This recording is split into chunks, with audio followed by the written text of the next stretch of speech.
Good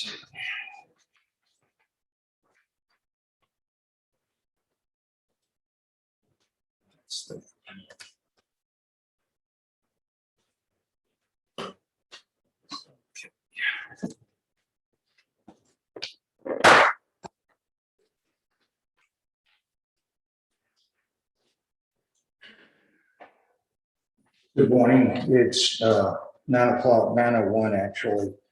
And the regular session, Mills County Commissioners Court, August 16th is in session.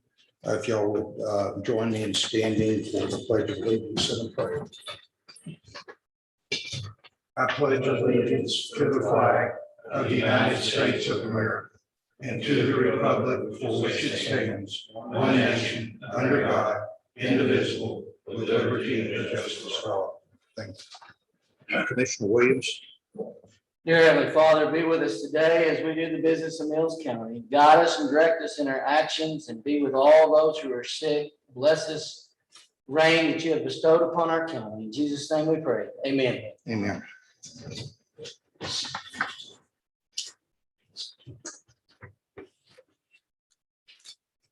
We note that all members of the court are here in person. That constitutes a quorum.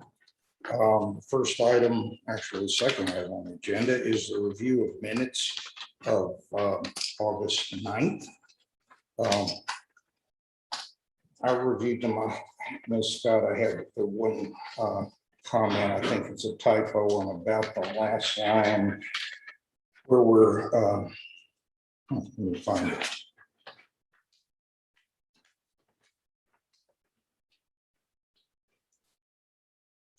It's in the budget discussion. The proposed budget continues to be within the no new tax rate.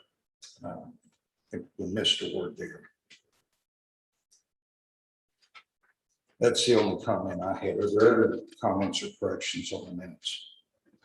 On item number 2, front page, we just missed that word under minutes. Thank you. Anything else? I haven't seen anything else. No, I thought we did a minuet. Okay, with two typographical corrections. Are there any other comments or motion? I make a motion that we approve the minutes with those corrections. I'll say that. We have a motion and a second to approve the minutes as corrected. All in favor, say aye. Aye. Any opposed? Thank you. To remind everyone in the on the dais to use your microphone so we get good sound quality. It's a paid political announcement from Jackie Brooks. Audience with individuals, it looks like we have Kirk Folk has signed up to speak on the agenda item budget sheriff salary. Mr. Folk, would you like to address this now or when we get to? Judge, I'll just address it now since it's not going to take that long. Okay. Can we either get you a microphone or if you come up and speak So they loud? can see you. I'll just come here. I don't think I'll need a microphone, Bill. I'm pretty loud. I just entered to the court and to the clerk notice of the hearing. That's going to take place on Wednesday the 18th at 1:30 on the petition for writ of mandamus and TRO injunction that was filed. And that's all I have. Thank you. Okay. Number 4, consider an act on accounts payable. That was distributed last week by treasurer. Any comments on accounts payable?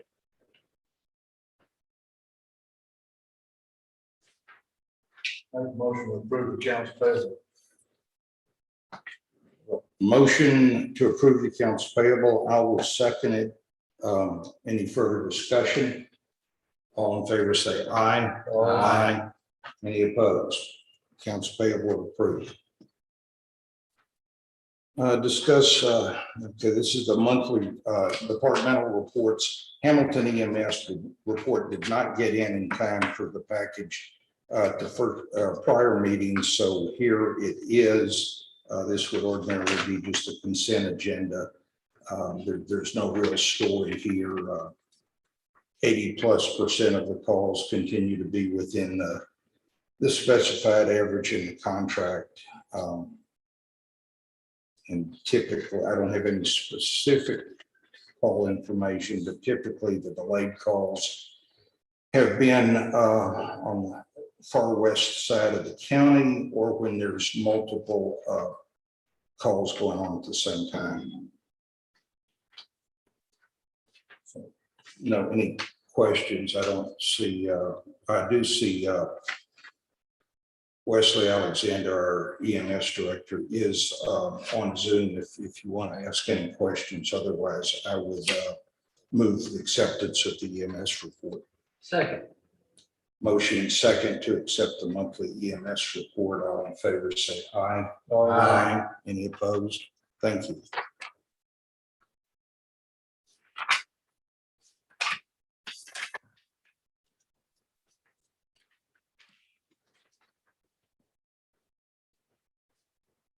Number 6, consider an act line item transfers for the purchase of the surplus Parker County Motorola radios. This is a transfer from a general fund contingency for $1,650 into Road and Bridge, where we purchased the radios. They're going to all precincts. This is actually a cost of $125 per radio. These radios retail in the $450 to $500 range. And the reason this is $1,650 instead of $1,250 is to allow for the magnetic mount antennas that would be needed in each precinct to install them. The radios themselves are in the commissioner's room. They've been in the basement. They have been pre-programmed by Benny Owens, a volunteer, for the 5 frequencies, and are ready to go on the county vehicles, and would be very useful in firefighting if we get to that point. Any discussion of the line item transfer? Is there a motion? I make a motion that we approve the line item transfer from general fund to Road and Bridge for $1,650 for the purchase of Parker County Motorola radios. I'll second it. A motion and a second. Any discussion? All in favor, say aye. Any opposed? Thank you.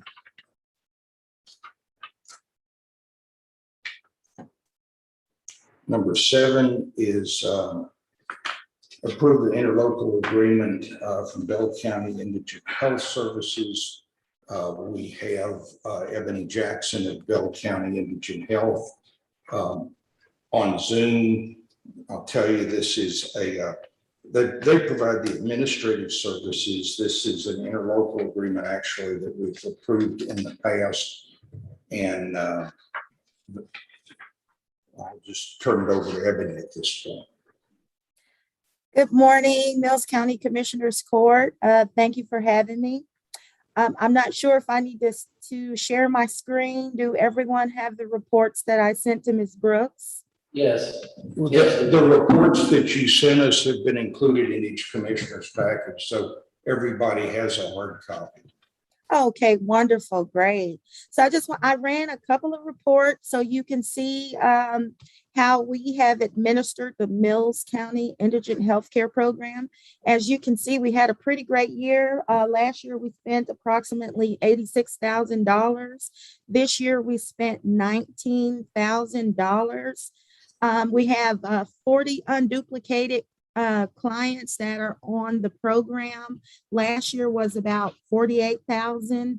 And so I know you're probably thinking, well, how did we get from 86,000 to 19,000? Well, we did administer the work program. Also, you had last year, you had a lot of inpatient expenses. One of your high dollar expenses were actually 2 clients. One was jail and one was a community residence that was eligible for the program. And along with that, there was a lot of X-ray, ambulatory surgical center charges and ER and so forth. Do you have any questions so far? I do Oh, not. You know, okay. Looks good to me. Excuse me, I'm sorry. Go ahead. It was all in the affirmative. Your reports look good. There are no questions so far. I mean, from my perspective, for the court's benefit, on about the third page tells the story. If you look at the difference between the amounts billed and the amounts paid, this is one of the major benefits. I mean, there are lots of benefits of Bell County administering this program for us. One of them is that the applications are going to Ms. Jackson and her staff as opposed to the court. Another benefit is here in the pricing. And you can see that they have negotiated pricing that is substantially below the billed pricing. So that's a major savings. It more than pays for the administration of the program. And finally, Ms. Jackson's been very effective on finding other sources of payment, enrolling people in Medicare, Medicaid, and other programs to get them not reliant on county-funded indigent health. Yes, sir. And thank Ms. you so much. Jackson, for that. is there more you'd like to say? Well, I did want to let you guys know just your top 3 diagnoses. There's actually 10, but I just wanted to share that your top 3 diagnoses is hypertension, gastroesophageal reflux, and that's basically where people get the heartburn and all that kind of thing. And then orthopedic. You can go through the diagnosis usage report at your leisure. And as I stated, we only have 40 unduplicated clients. Last year was 48. Judge, I would like to send the optional service notification form 120 to Jacqueline so that you can choose what optional services you would like to approve for this fiscal year. I'll get that to her as soon as I can. And that's pretty much all I have. And if you have any questions, give me a call or, we can go over anything you need to right now.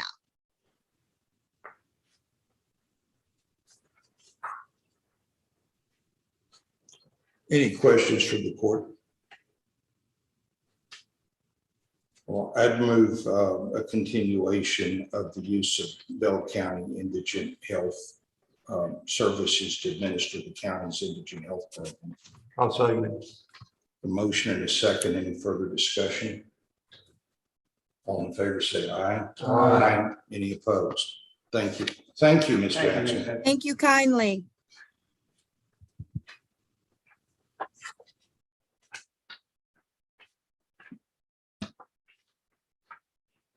Okay, number 8, consider an act on the sheriff's office fee schedule. I believe these are civil service fees. This is something required annually under the local government code. It was submitted last week with no changes. It was discussed, it was tabled. There's been no proposed changes from the sheriff's office, and my recommendation at this point, since the court has previously designated this money for the sheriff's special use fund anyway, if the sheriff doesn't want to, if this is what he is proposed, I would move approval.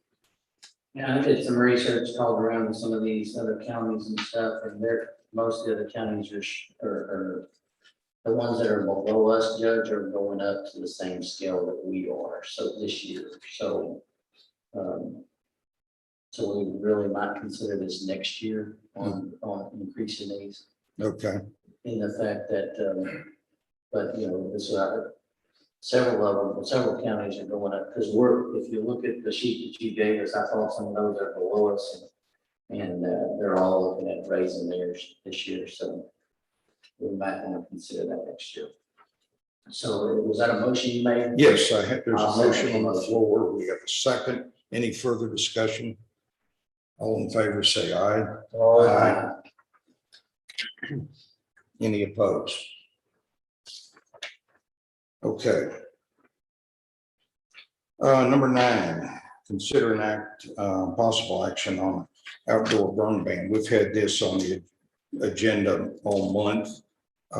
I continue to talk to David Swartz at least weekly.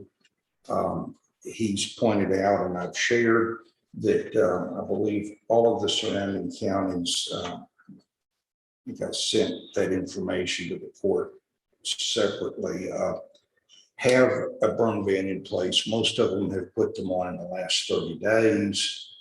Yes, we did get rain last night, but it was spotty. At my place, it was 0.2 of an inch spread over a day. The cracks in the ground haven't closed. My summary of what I got from Chief Swartz was that they would appreciate it, that there's always rain in the forecast, but it's spotty, and it's just the time of year. People have had months and months to burn. And so my recommendation would be a burn ban. We did have a fire last week in precinct 3, so I know it was started by a hay baler, but there was a fire that got called out 3 times. So. Yeah, I think that ended up with most of the volunteer departments being called out. Yeah, I think 3 of them. Pretty. Yeah. Now, that's also the type of fire that would occur whether or not we had it. Whether you get hurt, yeah. But it is indicative of conditions. Yeah, not all of us have gotten. Yeah, here's you said, Lampasas, San Saba, Comanche, all, so Comanche and San Saba did theirs in June. Well, in the June, 1st of July. So, and Hamilton County is the only one that hasn't been. Yeah. And any other discussion? Commissioner Guerin, any thoughts? Even though we had some rain, it was really scattered. And some else didn't get, like you didn't get as much as everybody else did. So I'm in favor of putting it on. Commissioner Wright, what are your thoughts? No problem either way. Okay. Well, I would move institution of a ban on outdoor burning. Let's say, it takes a while to publish this, so let's make it effective, say tomorrow at noon. So that's a motion. Second. We have a second. Is there any further discussion? All in favor, say aye. Aye. Any opposed? Thank you.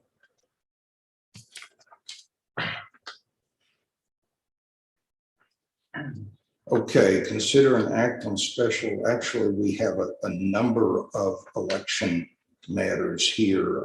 It's items, let me look at this carefully, 10, 11, 12, and 13. Ms. Scott, as the elections officer, would you care to explain what we're doing and use your microphone? The portable.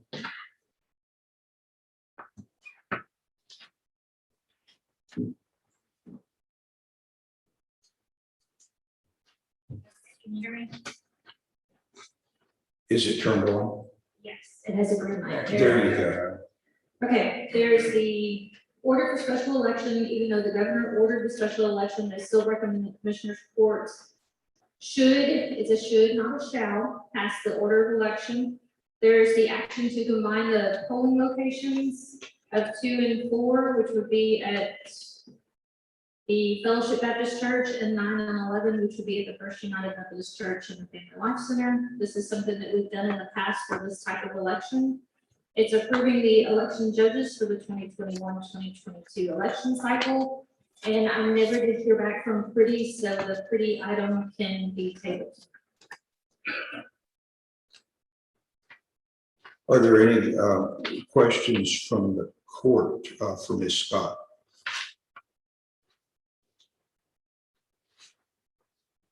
The precincts we're combining, can you tell them in verbally which precincts, I mean geographically, which ones we're combining for voting purposes? 4 is Center City, and it would move into Fellowship Baptist Church, so it's going to be the eastern part of Mills County. Okay, And then 9 and 11 is Ebony would be moving in. okay.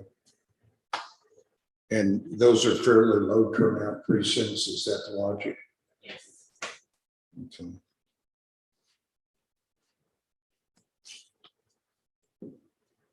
Any other questions from the court? Make a motion that we act on combining the polling stations for 2 and 4 in precinct 9 and 11 for the November 2nd, 2021 constitutional amendment election. Okay, that's item 11. So we have a motion to combine the polling stations for precincts 2 and 4, 9 and 11. Is there a second? I'll say it. Motion and a second. Any discussion? All in favor, say aye. Aye. Any opposed? Okay, let's go back up to number 10, the order for the special election for November 2nd. I move approval of the order of the special election for November 2nd.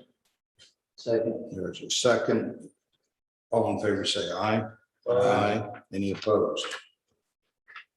Okay, then number 12 is the election judges. That's in your package, your list of names. There's it's like an early voting judge, a judge for each precinct, and at least one alternate judge.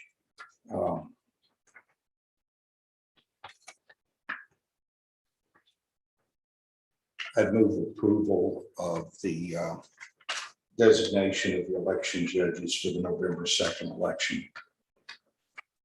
Second. We have a motion and a second. Any discussion? On precinct 4, the ladder, is she able to? She said she will be out of rehab right now, and that she wanted to continue to do that. Good. Glad to hear she's doing good. And she said if something went haywire and she was not out, that Linda Head, who also works at precinct, would agree to step in, but she plans on being out. All right. Okay, so we have a motion, we have a second. Any other discussion? All in favor, say aye. Aye. Any opposed? Thank you.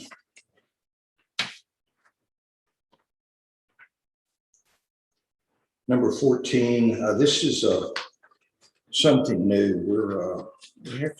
If we are going to permit. Do we need to table 13? I'm sorry, good point. Ms. Scott, your recommendation is we pass on 13? Yes, they had a deadline to get back to me. You have to have your special election approved by the 16th. Their board met, I think, on Wednesday night or Thursday night. They said they'd get back to me if they wanted to go forward. We went ahead and put it on the agenda so that if they did come back with an answer and wanted to do a joint election, it would already be on the agenda. And they never got back to me, and they said if they didn't, they would just wait till the next election run and put it on the agenda then, or put it on the ballot then. Commissioner Parkin, do you have any inside knowledge on what's going on here? First, no. Okay, It was So- for a bond issue to make improvements at the school. They're talking about another bond for the track, but I don't know if they're continuing forward or not. They didn't get back to me, so I would say not right now. okay, I think correct me if I'm off on this, but I think we had a motion from Commissioner Williams to Yes, I make. table 13. Yes. Okay, is there a second? Yeah. Okay, motion and a second. Any other discussion? All in favor, say aye. Any opposed? Thank you. Now, number 14, this is training county commissioners. This is something new in the Texas Local Government Code. There's a requirement that if online training is to be counted for commissioner education, It has to be approved by order of the Commissioners Court. There's an exception that any new commissioner has to do the initial training in person, but thereafter, the ongoing training may, and I emphasize may, this doesn't say you have to do it online, but it permits online training to count toward the training requirements. And I think this is an option we need to avail ourselves of. It's recommended by the Texas Association of Counties, and I have a draft order in here for us to turn in, assuming approval. So that's the background. I'd be glad to try and answer any questions. Well, I've already seen several of trainings that are not giving you the option, they're only some options, so if we want to attend those meetings, we may want to, or at least get credit for them, we would attend them and get credit for them.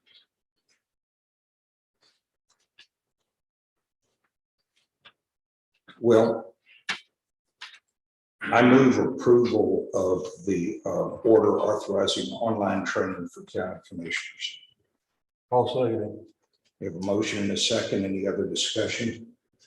All in favor, say aye. Aye. Any opposed?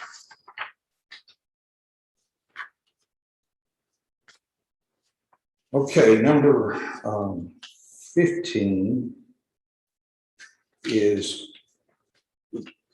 potential creation of a Central Texas Regional 911 Emergency Communication District. And we have representatives of the COG online. You have the package in the agenda. Just to give you some overview. First of all, this is not and has nothing to do with the ongoing discussions that are having to do with EMS dispatch in the sheriff's office. This is entirely different. This has to do with the 911 phone bill surcharges that are on your bill. They go to the state unless there's a emergency communication district, and the state then passes the money back to the various districts. Well, the problem is the state, the amount of haircut and the timing of the remittance back from the state has varied widely over the years. Our Council of Governments has looked at this in the past, trying to decide whether it's better to get in or stay out. Heretofore, the decision has always been we had the possibility of getting more money by staying in. Most of the other areas, large areas of the state, have pulled out and formed their own regional communication districts. And the recommendation from the Council of Government this time is that we form a regional district. But right now, the COG handles the process for us as far as buying equipment and seeing that it gets spread around, updated and so forth. But this then just redirects the phone surcharge from the state directly into the regional communication district. Now, with that, I see Jesse Hennig from the COG online, and I'd like to recognize him if he would like to expand, elaborate, or correct any of that. Good morning. Can you hear me? Yes, we can hear you. Okay, so you're exactly right, Judge. And the way that it stands now, we report to the Commission on State Emergency Communications, or CSEC, and they have a formula that takes, so if you look at all your wired landline phones and any cellular network that connects to a network, there's a 50-cent charge. Right now, that 50-cent charge goes to CSEC. They have a formula in which they take out some of that 50 cents, maybe 8 to 10 cents for other purposes, and then we get the remaining through our region. If we were to become a district, that would eliminate that. We would receive all 50 cents of those fees throughout our region. It would eliminate any state regulatory rules, and we would have more control over our money that we generate. This isn't a taxing entity. It's just a sense to have more control over our funds and the rules that are made as a region, as a SITCOG region. Austin. And the reason We're losing your sound, Mr. Henny. If you could either get closer to the mic or check your mute button. Sure. Can you hear me better now? Yes. Okay, I'll speak up then. So the reason that we have decided this year to become an emergency communications district is CSEC made a very significant accounting error. We're being told somewhere between 10 and $25 million. So what that means is they are going to cut out funding for equipment within our region for the next few years, as well as any cybersecurity projects. We'd be losing about $2.1 million over the next 2 biennia, so about $500,000 a year. In the past, we've received somewhere around $1 million to $2 million additional funds for assistance in moving forward and implementing next generation 911, which will make our 911 system much more accurate and just a better overall system. And we've also received funding for other COG regions who have become their own communications districts. So some of that additional funding fell into our region. But that will be going away along with the accounting error. We will be losing significant amount of funds over the next foreseeable future, maybe 4 years or longer. So our executive director, Jim Reed, has explained this to executive committee, and this is the direction that we are looking to go in. So is this gonna change any of the procedures or the admin services that the COG represents these towns or these communities or these counties? So the system, the process. We're not hearing you, Jesse. Okay, can you hear me? Still nothing. No, we're still no sound. I'm unmuted on my side. How about now? Now we got you. Okay, so this shouldn't change. It should be very seamless to what you're seeing right now. We are still going to make sure that your PSAPs are operational, whether it's with the telecoms or with your call taking equipment. As you know, right now, we can only, with these funds, we can only fund and pay for your call taking equipment. So that goes for citizen who makes a 911 call to the time that that call is answered. We will continue to do that. There will be no change there. There will be no additional fees to you. We will continue to manage and control the budget as we do now. The only difference is instead of reporting to CSEC, we will be creating a board. It will start out with the executive committee, the SITCOG executive committee. They will manage, how things are run. They will approve all decisions there. And then if they decide to commit some sort, or if they decide to create some sort of subcommittee after that, that will be on them. So no changes admin wise. It'll still be run and controlled by SITCOG and the executive committee if approved. Keep losing your sound. We lost it again after no changes admin wise. Okay. There will be no change. Just to summarize it, everything will stay the same. The only difference is instead of being overseen by CSEC, it'll be overseen by the SITCOG executive committee. It's my understanding that for this, to form an emergency community or a Central Texas Regional Emergency Communications District will require a similar action by every government agency in the region. Is that correct? That is correct. So we have to get a resolution from all 7 counties and 32 cities. As of today, we are about halfway there. We've been speaking with commissioners' courts or city council meetings and trying to get these resolutions approved. Once we get all the resolutions approved, we're waiting for Bell County. They will be the deciding factor since they meet every Monday.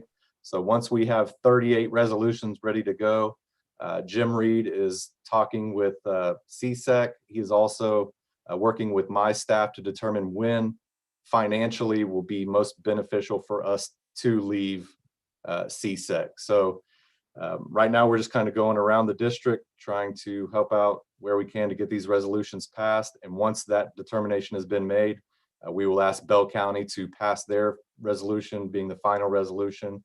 Once that takes place, we are officially a communications district and we do not fall under CSEC's control anymore.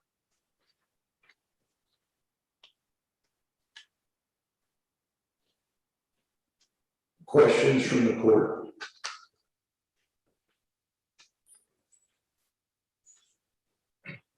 Judge, I really think we ought to seriously consider this because it takes the state out of the quotient on it. And they've been known in the past to hold the 911 funds in order to balance their own budget. I'm in favor of it. I think you need a It's motion. it's very interesting that the state had a miscalculation in funding. Yes. Well, to restate Commissioner Guerin's motion, I believe, and you can correct me, Commissioner Guerin, is you move approval of the resolution to authorize the creation of the Central Texas Regional 911 Communications District. Yes, sir. I'll second that motion. Is there any further discussion? All in favor, say aye. Aye. Any opposed? Thank you, Mr. Hennig. Thank you. We'll return the papers later today. Thank you, Judge.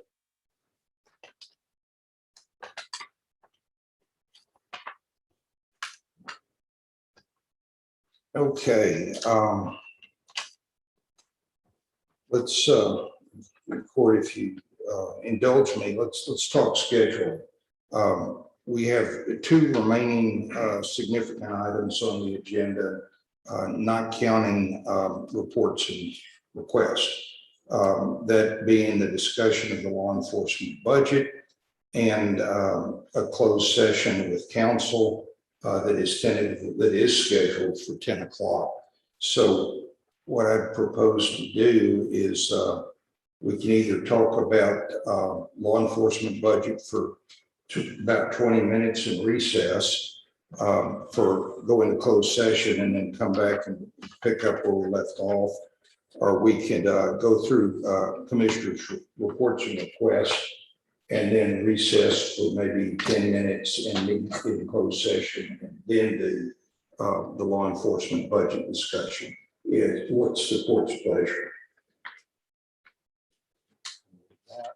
I think we just go ahead and request and reports. That's what I'm. Okay. Nobody else has any. Commissioner Guerin, right? Do you have any thoughts on? We send the commissioner's report. Okay, well, good, because let's start with Commissioner One as usual. We've been busy with road work. We had to install a 40-foot long, 24-inch tin horn on County Road 429. The rain several weeks ago washed out. We're just now getting that horn put in. Cut brush on County Road 305, 507. We bought some material from Scott McCoy. We got it all hauled. It's in our precinct one now. We had to repair new signs on County Road 315, 210, 206, and 327. TxDOT completed hauling their materials to our yard. Jason's already picked his up last Friday. He's got it gone. So the other two precincts, y'all can come get yours. Our track loaders in the yard right now. I don't know how long it'll be there before I have to move it. It's our, y'all need to use it. On County Road 423, rock truck busted out of place, probably 100 yards long and 1 foot deep completely. The county road was gone and we replaced it. So it's eight loads of material and 2 loads of water to be fixed. I've contacted Larry Dory to come in and fix our 12H grader. Water pumps out on it. We're waiting on him to get here. That's all I have. Commissioner Guerin. We're grading the roads today after we got the rain last night. We've been hauling rocks, putting them in washers on the side of the road. Working on equipment. And that's about it. So, Thank you. Commissioner Parkman? We're clearing the fence road and got everything moved back from the pretty area finally. Clearing the fence road down on County Road 549. Just stopped and visited with John Deere. Got the shredder. Boys are supposed to pick it up this morning, go to work with it, finish fence row. Last Thursday, we did get called out to the fire twice. Had to take the old maintainer out there, but it got the job done. Still have the middle maintainer that transmission's out. Got to get hold of Larry Gorey and try to get him to look at it when he comes down, look at Mike still. And other than that, we got a little moisture, gonna try to get back grading some roads around Mullen. That's about it. Commissioner Williams? Yeah, we did some hauling of material. Also, we bought some from Scott McCoy and hauled to various places. Where potholes were pretty prevalent on our county roads, last week, and then helped one day stack the material out at textile material. And we also then hauled our textile material around. I guess that's about it. Attended a bunch of meetings last week, so I'm good. Okay, Judge, I want to thank the commissioners too. They sent an employee, 3 and 4, did to help stockpile that textile material. Didn't get to you, Jed, but if we had more days to haul, I would have hollered at you you know, too. I knew that But I appreciate it. we were ready. Appreciate the help. good, thanks. Commissioner Williams and Guy Burns and I had a call with our TAC insurance rep last week over the delays in, I guess, a decision on the courthouse roof repair from the hail damage. It had been blamed on an engineering report within a few days of, well, actually within a few hours of that meeting and phone call. We got the engineering report. The engineering report has found that basically the roof replacement is unnecessary and that the TPO membrane is still within specs and not leaking. And that the roof remains sound and insurable. And that TAC our insurer is taking the position they are still waiting for Clark Roofing to reconcile what they feel are excessive pricing on other materials. This is flashing shingles, metal finish, other things that do need repair.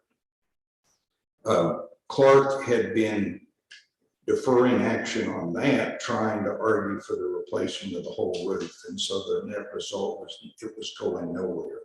So with the engineering report in hand and assurances that from an engineer that the roof is both sound and insurable, we directed Clark to go ahead and immediately and start reconciling the material differences. A lot of this is timing. Material cost and availability spiked for a while and have been coming down somewhat. So Clark has committed that they will do that, and separately TAC has suggested that if they're unable to do it, that either TAC get other bids from other roofers or Mills County to see if the material bids come in at the Clark level or the TAC level. So long story, lots of moving parts, but we're moving ahead, but with no complete roof replacement. Had a meeting of the board of Hill Country Transit Authority. There's an RFP going out for management services for a third party to manage the transit authority for a couple of years to really see if all the constituents can then get on board with the operation of a consolidated transit authority now that the authority has formed separate advisory boards for both the rural and urban districts. there had been some dissatisfaction from the urban districts, that's primarily Killeen, Temple, Belton, Copperas Cove, over they were paying the largest part of the money and feeling like they weren't really being heard in the service levels. So with that, there was discussion, had been discussion on splitting the district in two. And with that underway, there was little ability to recruit a replacement for Carol Warlick because the size and scope of the district, or even the location of the offices, was up in the air. So now they're going to do it contract services, 2 years, see if everybody can get on board with the consolidated district and then hire somebody. If they can't, then it could go back to the 2-district option and hire people that way. That's where we are with Hill Country Transit. But we're not gonna lose our transit, we're not gonna lose our transit here in town. No, that won't affect Okay. the local hop at all. I want to remind the court that we have a public hearing that we've advertised on the budget next Monday. We need to hold that hearing and listen to public input. We may vote after the meeting, but we're not required to. So if we're still discussing and talking about the budget, that's fine. But we have that hearing scheduled Monday, everything else being equal. COVID's continuing to spread. There were, can't read my writing, I think 82,000 new confirmed cases in Texas over the last 7 days and over 600 additional deaths. And most significantly, the number of people with COVID in Texas hospitals went up by over 2,500 people in a week. The hospital bed shortage is probably the most critical factor at present. Y'all all get doses of that in the daily news, and some of you are experiencing it firsthand. Locally, we've got, that we know of, 31 active cases in Mills County. And vaccinations are increasing. The number of county residents that are fully or partially vaccinated actually went up 61 last week. So we have 1,534 fully vaccinated people in the county as of last Saturday. And that's about 36% of the eligible population. Eligible means 12 and older. The similar number for the state of Texas is 54%.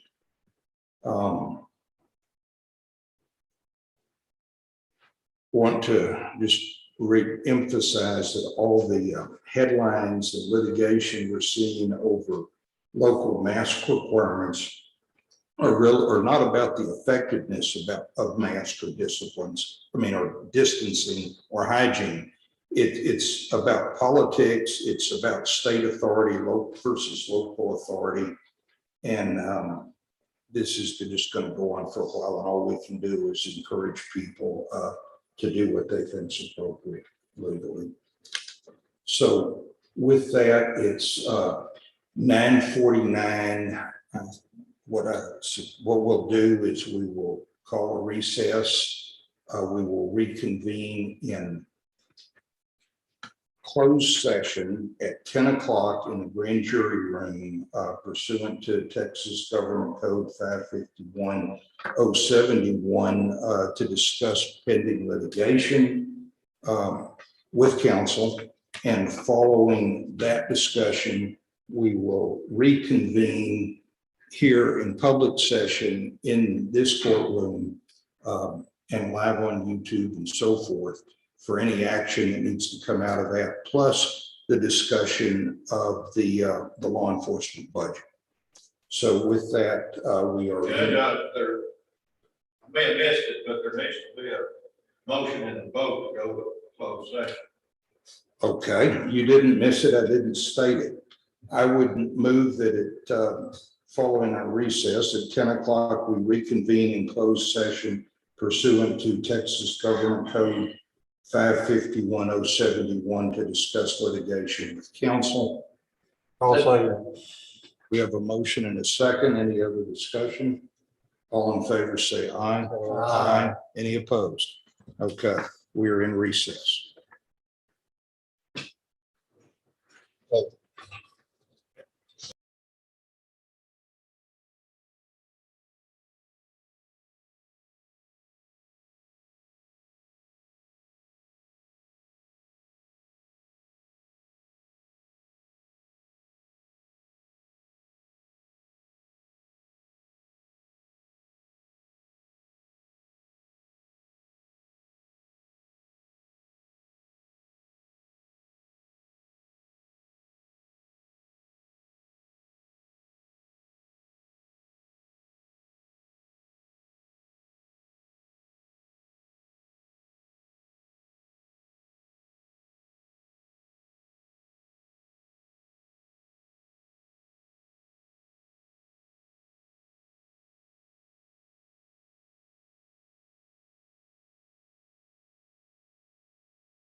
There you go.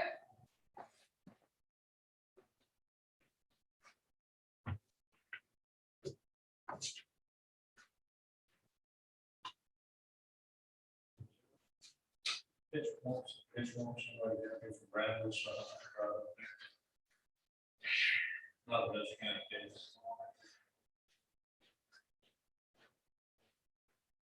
It seemed like every day last week I had to go somewhere to Brownwood or somewhere. It was like, I did so frustrated, I went to Bradley 3 times to talk to 4 people. Finally, we love to talk to one. I talked to 2.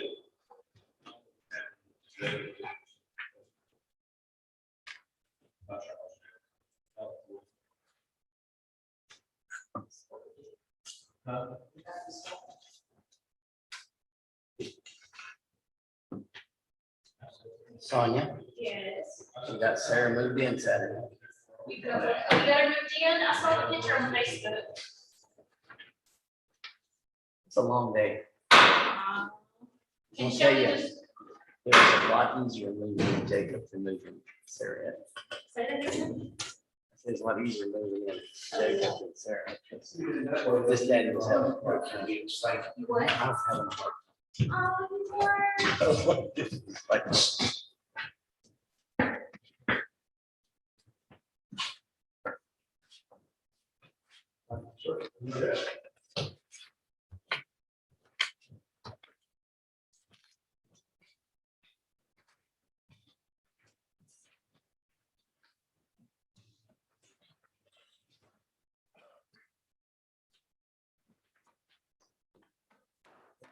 Mills County Commissioners Court has completed its closed session.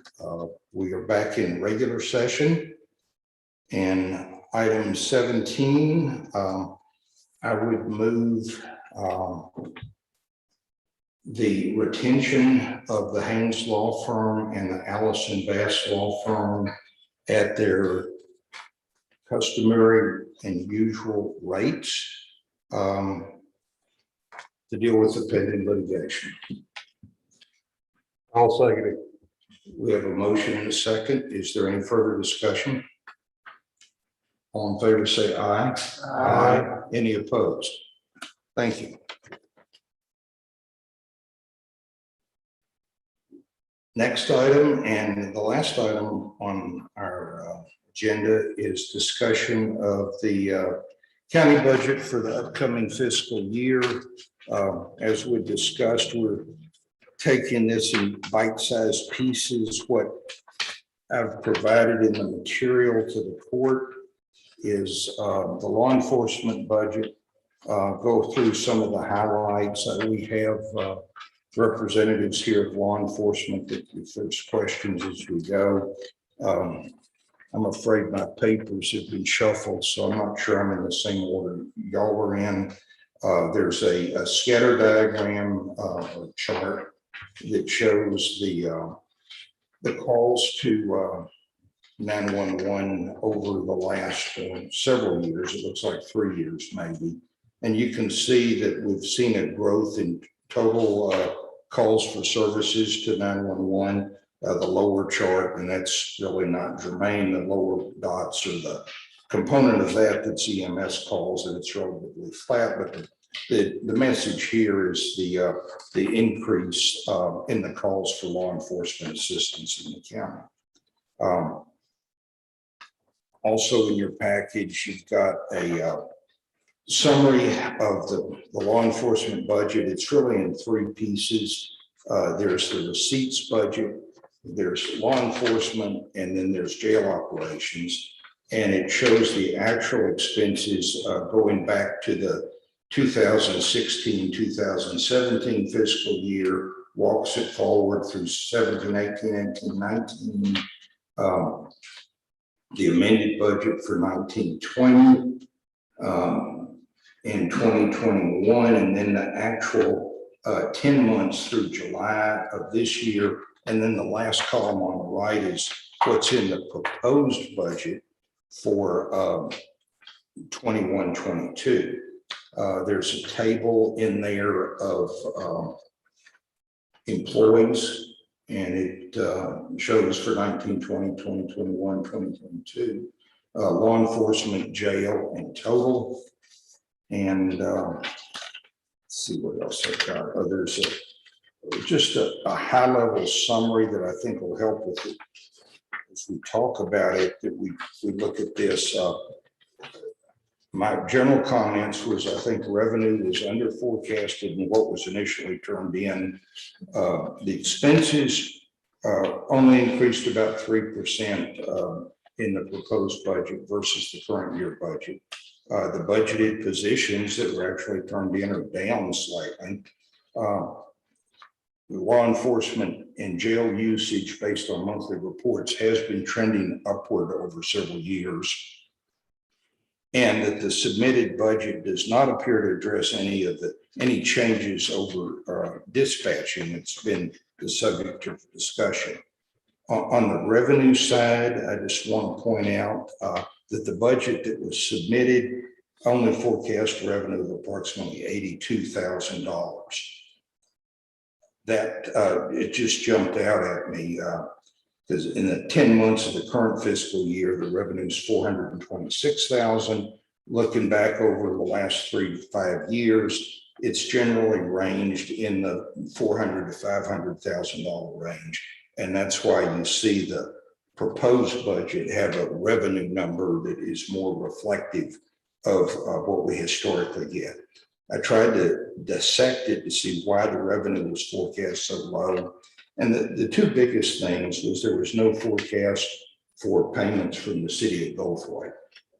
And the second one was that prisoner boarding was forecast at $60,000 when we're year to date this year already at $78,000 and trending up. So those are the primary adjustments. And actually, let's see what else. Then on the expense side, on the law enforcement side, the submitted head count was 9 versus last year's budget was 11. I mean, these are budgeted numbers. The actual positions that are filled, or if you look at the payroll report, vary from time to time, especially this last year with turnover. The changes to the submitted, but now that's just in here as submitted. The changes to what was submitted by the sheriff is the salary was changed from $58,000 to his current salary of $54,960, which is what came through the notification, the grievance process, and to Commissioner's Court previously.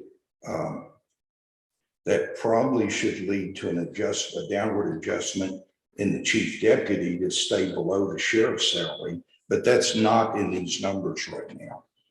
These proposed salary numbers, totals or otherwise, as submitted. I did reduce the overtime from 20,000 to 10,000, which was the level of the prior 2 years. And we've had a bump in overtime this year. We had turnover, we had new deputies going to school, and they're still riding a dual, I believe. So going back to the 10,000 level that we've operated within the prior 2 or 3 years seemed appropriate, and added some grant revenue to balance the grant expense in the proposed budget. The budget includes a $70,000 number for a prisoner transport van and no other new vehicles. That's in law enforcement, might possibly should be in the jail budget, but that's the $70,000 equipment purchase. On the jail dispatch side, the requested amount, $915,000. That's about $64,000 more than last year. It's almost entirely in payroll and benefits. It's pay increases at the jailer and the jail administrator and what let's call the jail sergeant, the number 2 administrator level. The overlap with the current head jailer has come out along the line, and it is not in the budget. I believe that position transition will occur by the end of this month. there is a shift differential that they turned in and is in the budget between the night shift and day shift jailer dispatchers. And the staffing in the jail at 12 is the same as last year. And that was as proposed and it's in the, it was submitted. It's 5-day shift and 5-night shift. And so that's my overview of the law enforcement budget and what was turned in by them versus what's proposed by in the proposed budget. And other than I'll call it fixing, adjusting the revenue budget to be what I consider more realistic, and the sheriff's salary to be what's approved so far out of the grievance committee. To tell you, there's no material changes from what has been submitted. And we have people from law enforcement present, so if you have questions, this is the time to ask.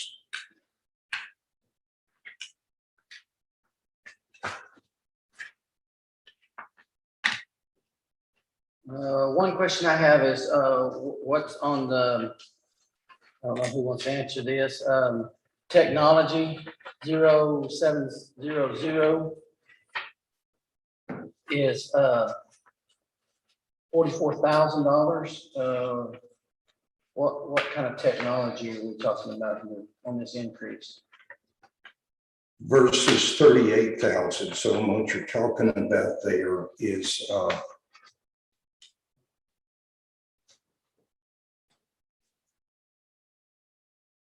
a $6,000 increase in the technology charges. And Yeah, but if you look at it from 16, yeah, it was 14. yeah, it's 14. Now, I'm not sure, help me with when we went into the new jail, because that's where the technology really came in, I believe. Deputy Green, do you know what's involved in the technology? Well, every year, licensing fees, things of that nature, they go up. We are forced more and more to be more technologically advanced, both in the jail and on patrol. So we're trying to keep up somewhat with the technology trend. We get a lot of stuff on grants, so we're really lucky on that. But just trying to keep up, so. So you really don't have you're just taking a guess that it's gonna go up this Well, my much. notes, I didn't bring my notes, but and Tina was here when we were doing the budget, so the exact notes of what is exactly in on that, I can't remember offhand, but it was, we discussed it quite a bit. We've got some projects we're wanting to move into that require a little more money, so it's like I said, trying to keep up with the trends and keep up with licensing fees and things of that nature. We've some of the grant issues we've had aren't it was a grant initially, but to continue with those services such as. I'm sorry. Can you hear me now? Yes. Okay. Some of those things that we initially got out of grants, such as LPR readers for most of the cars that go through the watch guard camera systems. That was initially done on a grant. If we continue those, it's obviously going to be out of our pocket. So those grants aren't going to be an ongoing thing. It's things of that nature. Put it closer to your mouth, I still can't hear you. You're kidding. You can't hear me? There ain't No, you can't. Okay. I can't hear you. I've never been told someone can't hear me, so, but things of that nature.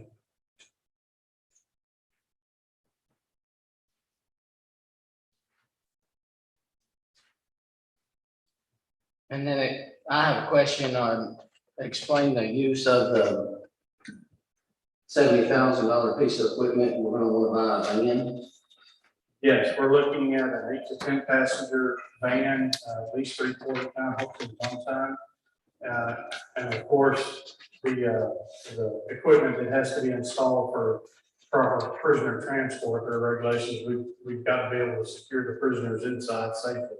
So only certain equipment can be used. Now, that equipment varies from very, very expensive slide-in nice units to a little more basic stuff. And obviously, we're trying to shoot in the middle to make a more bang for your buck purchase. So this transport van is something we've needed for quite some time.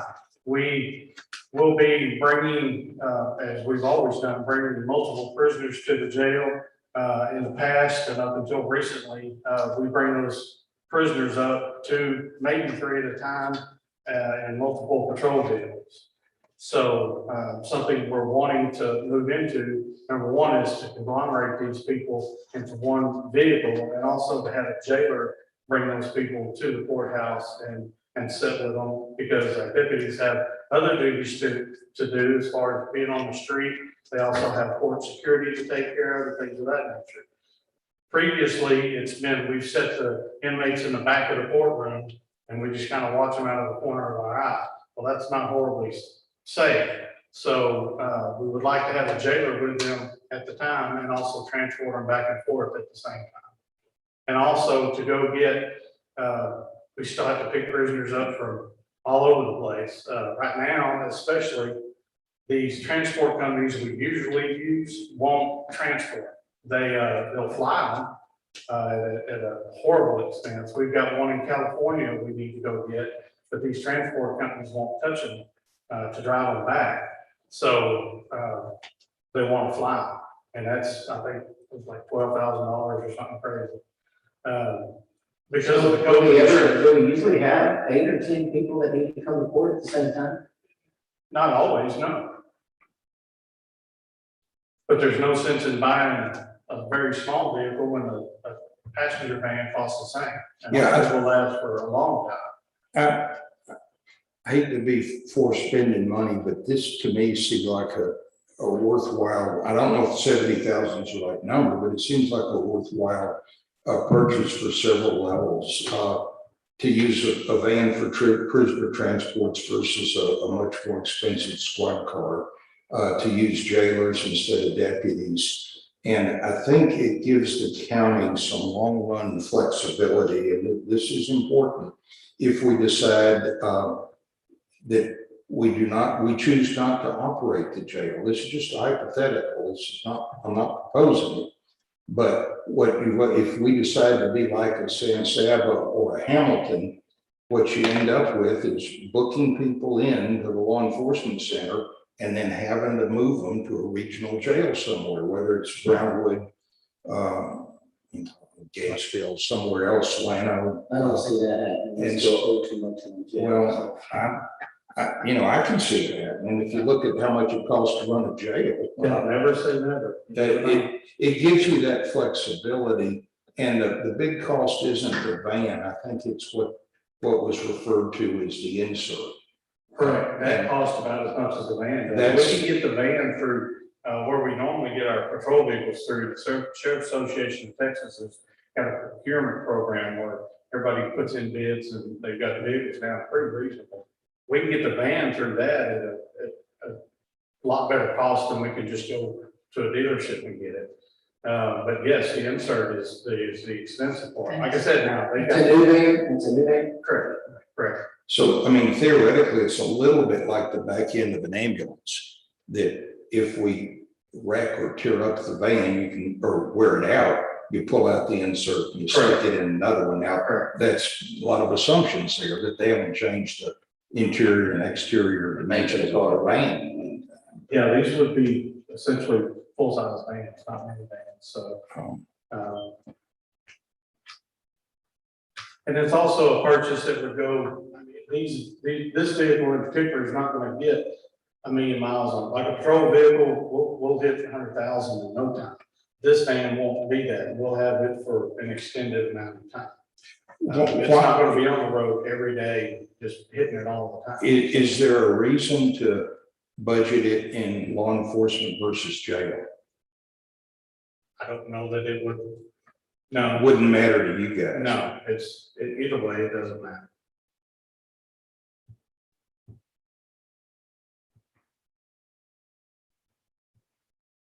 And that's the only equipment that you're wanting, so that total, it'll use that whole. set. Correct, that's our project for this year. is to That be is, able to yeah. accomplish that. That's the only equipment purchase in the budget. We've been very lucky with vehicles, with grants and whatnot, help us with equipment, whatever. So we're up to snuff on patrol vehicles for a year or so. So, this was a lot, we've talked about this for a number of years, but this is the first year we've had an opportunity. We've got all our other equipment up to snuff, and, we've decided now's the time. The elephant in the room is the dispatch issues that have been discussed with EMS. How does that, I mean, I'm not seeing an effect of that in the proposed budget. Correct, it wouldn't be any difference whether we dispatch EMS or not. Those personnel have to be in the control room, answering 911, dispatching law enforcement, fire, game wardens, DPS, whoever, and also running the control board for the jail. That position has to be there. They're locked in there. It has to be there 24 hours a day, 7 days a week. So that changes none. So. And the fact that looking back over, I don't know, 2.5, 3 years, it looks like your service volume calls have gone up, 25%. So you're still within the capacity to handle that. It's a struggle sometimes. That's why we've got a couple of what we call floaters. We have a skeleton crew of 8. That's what it takes to run the facility at its basics. And we try to run, especially during the day, we try to run 3 people. 1 on the floor, 1 in control, and 1 that can go back and forth as needed. Now, you also got to consider people earn good vacation time. They want to take their vacation with COVID, they get sick. We've got people that have gone off on maternity leave, things of that nature. So you've got to fill those spots. We don't have the option of, we just won't do that today. I mean, we have to man this facility at a basic level, period, at all times. So there's no closing the jail today. So we have to have certain personnel, and we have to have that, like right now, we've got 1 in school, 1 doing it online. We've got 1 spot we're still trying to get hired for. So we've got 1 out on COVID, 2 out on COVID. So I mean, you can see real quick that we're all over our skeleton crew. We don't have any extra. Yeah, but so the problem's not budgeted positions, the problem's keeping them filled. Correct. Yeah. A lot of times, yes, it's not the job that people a lot of times think it is. So we've had people come in and realize what's going on, and they don't want any part of it. So finding qualified individuals is sometimes very difficult. We've been very, very lucky. We've got a good crew, but the employee pool is pretty shallow in Mills County. So as I'm sure y'all figured out, running the precinct. So.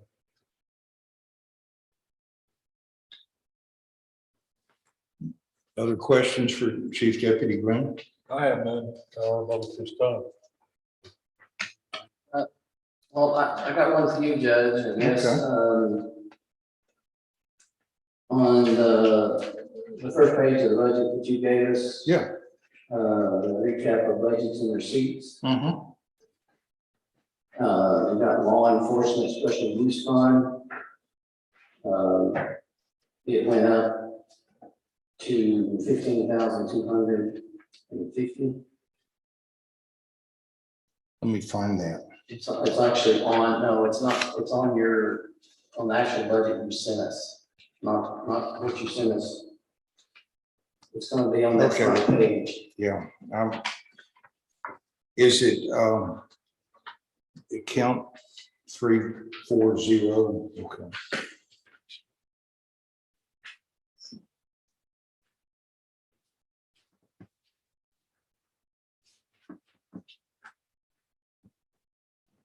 That, obviously, this is a Charles Miles schedule, but I'm sure and that is the civil service fees, and the volume of civil services has gone up coming out of post-COVID.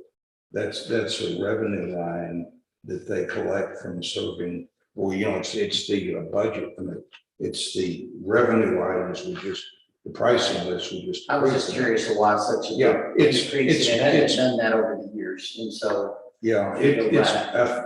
I'm anticipating now, it's gonna be offset on the other side with, or should be, expense for that level. But we're seeing there was a slowdown in civil litigation during COVID. There's a backlog of cases in the courts, and it's anticipating a flushing through.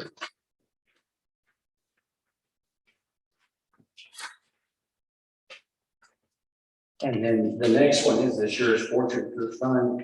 I mean, I don't understand that one, but it says proposed budget for last year was 2,000 and proposed budget for this year is $2,010. Are we really gonna raise it just $10? Yeah, I didn't. On Let me services? look at what was turned in and see if I can tell you.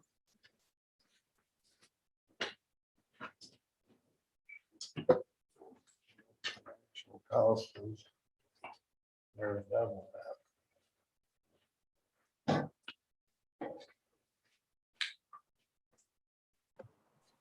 Yeah, I can't answer that. It's not worth increasing a budget over $10. Well, I mean, it's income, but I mean, Yeah. it's just, we usually don't Well, I mean, see it's gonna $10. be what it's gonna be, okay, but, Judge, I can kind of answer that question right quick.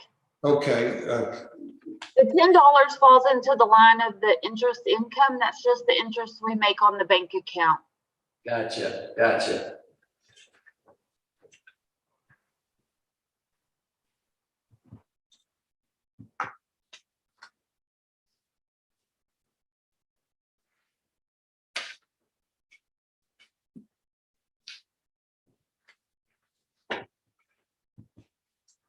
And my last question would be the impound yard on your sheet, on your front page. Law enforcement revenue. yeah, It is slightly going down every year. Is that, do we know the reason for that revenue go down? you're talking about the $3,000? Yes, sir. All I can say is that's what the sheriff turned in. And so we'll put it in the budget. It was that way last year too.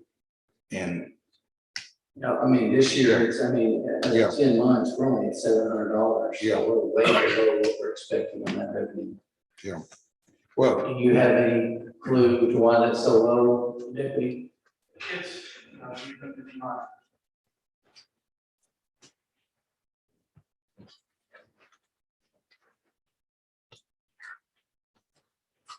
It has been customary in the past that anybody we arrested, things like that we ended up impounding their vehicle came to our yard. We would have tow fees that had to go back and forth that we paid for, that we ended up having to be reimbursed.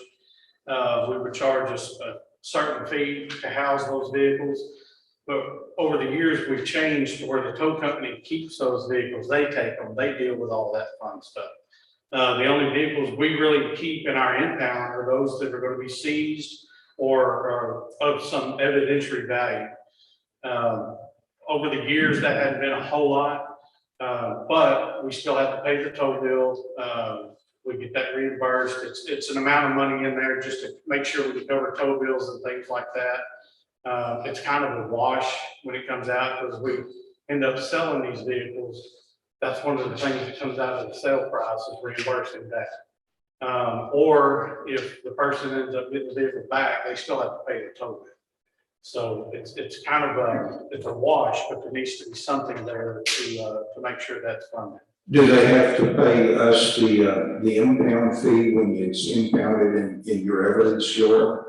If we've impounded it for a seizure, number one, it makes it illegal to charge them for it. And as evidence, kind of the same thing.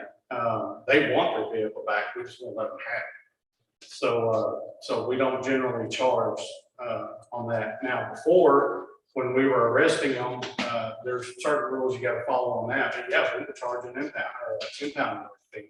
I think it was $10 or $15 a day. So, and then we would add that to it when we send them letters saying, hey, we've got your vehicle, come get it, you owe us this amount of money, if you don't come within 20 days or let us know, we're gonna sell your vehicle as abandoned, so that would go in along with that, but it's, like I said, now, we only take in seizures and evidence vehicles. But lane holders on vehicles have to be notified within 5 days, right? Yeah, That there's a is- lot of, and rather than us having to go through all that, we just let these tow companies have it, and they can deal with it. Yeah, the only thing I was concerned about from that sheet is that it's so low, I mean, we put it as revenue and then it's not meeting that revenue. You understand what I'm Well, saying? yeah, we can certainly take it out, but that's what the sheriff turned in. That's all I needed, that answers my questions that I had written down. Okay. There will be small amounts that add to it, but it's nothing to, that's why we keep lowering. The fees that y'all, on this other deal that was approved, it says, special use funds, how much money in a year are you talking there? Right. Offhand, without looking at the numbers, I don't know, and it varies a lot. Let's ask Ms. Campbell, she probably has the numbers handy. Can you tell us, what the aggregate receipts are into the sheriff's special use fund, say, current year to date? She's looking. I'm sorry, guys, I'm having a hard time hearing you. I'm just hearing an echo. Okay, I'll try closer. Sheriff's special use fund revenues year to date, what do you, like, say through July? Well, which special use fund are you talking about? Forfeiture, Leosi, which? Forfeiture? No, not the forfeiture fund. There should be one called, just the sheriff's special use fund. I don't have my report, so I'm afraid I can't give you an account number. It's account number, Oh, gotcha. I've got 310 in sale of equipment and about 7,800 in citation and civil processes and $1,000 donation for this year. No, I didn't get that. Oh, well. it's 38 special use, special use fund is 38. And so right now, it's actually experiencing as of receipts, it's not, is that what you want to know? Yeah. It's $9,129, and that's through June. And it's predicted or proposed in the budget was 15,200. Is proposed. in the Yeah, budget. so, and that'll probably work because the period through June, I mean, the COVID's lockdown didn't really start ending till mid-spring.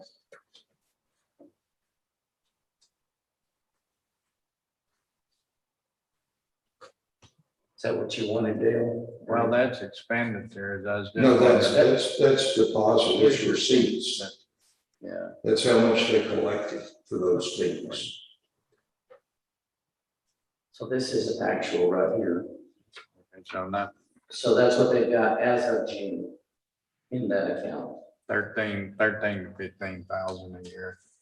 Yeah, and so, yeah, you can look at the previous years and it's, yeah. Okay, I was just wondering in a year's time what their fees brought in. Well, I mean, the special use fund is just the civil service fees. These other fees that Chief Deputy Green was talking about, towing fees, impound fees, I mean, there's probably a list of them. Yeah, that- Those are kind of criminal fees and that probably is in another bucket. well, like I said, that's just money in, money out. Basically, I mean, whatever them. There to cover that transition. Commissioner Williams? I have none, they've answered all my questions that I've written down. Let's talk logistics then while we're talking, because this is the budget discussion. what we have is a preliminary budget that was done, and everybody's got a copy of it, that the county judge was required to submit and file back. I think it was dated July 28th or 29th. We've discussed the changes made, what I'd propose, and we have more things to do, but ultimately roll it all up and issue each commissioner we'll call it an adjusted preliminary or final preliminary, or something that would be able to take and act on if you get everybody's changes into it before we get to the action stage. Because at this point, I don't feel like we have a budget that we can just vote and say, yes, we approve it as filed, because there have been changes. So I want to get a final one done. Just wanted everybody to be thinking about how we do it. And the other question is, we looked at the law enforcement, we've looked at precincts and road and bridge, what's left. And I'm going to ignore all the special use funds for now, because that does tend to be dedicated sources and restricted uses. But then we have the courthouse departments, the court fund, community fund, non-departmental, and we have a public hearing scheduled Monday. Now, we can have the public hearing. Well, we will have a public hearing because we advertised it to get the public's input on the budget, and then just take that under advisement and go on with our business. We don't have to vote to approve a budget after the public hearing. We just can't do it before. Or if we want to try and get to the point of acting, then we need to perhaps have a special session, maybe Friday of this week, to look at the courthouse budgets. And I just like y'all's input on either we move out the final discussion to the final discussion, it might lead to a vote to August. I think the next Monday would be the 28th, or we have a special session this Friday to give us our 72 hours notice and give Ms. Campbell and myself time to get the material ready for you. Well, I didn't bring it with me today, Judge, but I have several questions on the courthouse. Yeah, I'm not proposing that I'm ready to talk about it either right now, but we'll clearly need to. So would you like to do it Friday? Yeah, Friday works for me. I don't have a preference. It doesn't matter. We can do it Friday or we can do it Monday. We don't have a problem. Or we can do it one day next week. I don't have a problem. Okay, well, we do have a public hearing on Monday. Okay. So we could do it then, or we could do it Friday. Either or. I don't have a preference. Commissioner Barton, what are your thoughts? Okay. Commissioner Wright, do you? Makes no difference to me, Monday or Okay. Friday. Okay. Well, let's just go for Monday. We have a meeting called. It'll just be a little longer. Suits me. Okay, let me find the agenda. We've covered budget, commissioners' reports from Crest County Judge's report. So all that's left is there a motion to adjourn? So make a motion to adjourn. Motion from Commissioner Wright to adjourn. Oh, sorry. Second from Commissioner Guerin. All in favor, say aye. Aye. Any opposed? We are adjourned.